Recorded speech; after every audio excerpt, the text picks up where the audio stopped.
हाँ जी मित्रों, अज जाना से किते बाहर आज दस दे बाबे एंड तक देखियो वीडियो। सवेरे सवेरे नहा धो के आया मैं अपनी शॉप ते, उस तो बाद गया मंदिर, आपां टेकिया मत्था। लो बाबे तुसीं भी करो दर्शन। उस तो बाद रेडी शेडी हो के आपां बैठ के गड्डी च। सब तो पहले आपां कराना सी गड्डी दा ढिड फुल। गड्डी दी कराई आपां सेवा पानी, खिच्चती आपां सीधी खिच्चती फिर लोकेशन ते। सड़कां चैक करो मित्रों मोहाली दियां। आपां जाना सी अज जू पहुँच गए। आपां सब तो पहले कटाई अपनी टिकट। अज सच्ची बाबे बहुत रश सी उत्थे। सब तो पहले देखिया आपां ने बांदर। उस तो बाद गए आप थोड़ा जा अगे, फिर खिच्ची इन्हां दी फोटो। अज धुप्प बहुत तेज सी मित्रों, ते रश भी बहुत ज़्यादा सी शनिवार करके।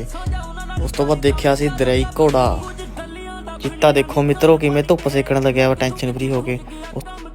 उस तो बाद गए असीं थोड़ी जी अगे, फिर देखिया सी डायनासोर। उस तो बाद सानूं लग गई भुख। उस तो बाद कीती असीं पेट पूजा। सारिਆਂ ਨੂੰ फ्रूटी वंड के मैं भी बैठ गया मित्रों पास्ता खाण। पास्ता बहुत स्वाद बनाया हुआ सी मित्रों इन्हां ने, सच्ची बाबिओ स्वाद आ गया पास्ता खा के।